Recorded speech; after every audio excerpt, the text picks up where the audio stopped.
د دې وجه نه عزتمندو چې د کم وخت نه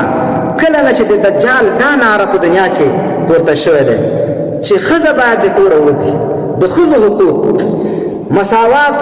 په مابین د نارینه او زنانو کې، حقوق زنان او دا قسمه قسم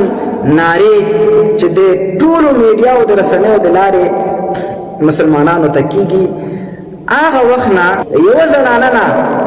ملالۍ جوړه نه شوه، د یوې زنانه نه ناهیدې جوړه نه شوه، د یوې زنانه نه عایشه او خدیجه او آسیه او مریم رضوان الله تعالی علیهن اجمعین جوړ نه شول، فاطمه د زنانه جوړه نه شوه، یوې زنانه په ګېډه کې صلاح الدین ایوبي پیدا نه شو، سلطان نور الدین زنګي پیدا نه شو، محمد بن قاسم پیدا نه شو، قتیبه بن مسلم باهلي پیدا نه شو، نور الدین زنګي پیدا نه شو. ولې؟ ځکه چې کله د کوم ځوان او کومې پیغلې نظر محفوظ نشي، حیا او پاکدامني پکې پیدا نشي، بې حیا ښځې نه قیمتي خلک نه پیدا کېږي. د امت رهبران، د امت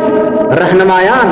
د داسې زنانه نه پیدا کېږي چې هغه حیا محفوظه نه وي، هغه عزت محفوظ نه وي، هغه کې پاکدامني نه وي، هغسې ښځې وي چې د هغوی امت رهبران پیدا کېدل چې هغه د حیا او د عزت نه ډکې ښځې وي. او یو موسی پیدا نه شو چې د فرعون او د فرعوني طاقتونو د یهودو په خلاف باندې ودرېږي، چې د یهودو چې اوس په ټوله دنیا کې یهودو ظلم شروع کړی، مسلمان ځپي، مسلمان وژني، د مسلمانانو ماشومان وژني، د مسلمانانو خویندې بې عزته کوي، خو موسی نشته. فرعونیان موجود دي، اسرائیل،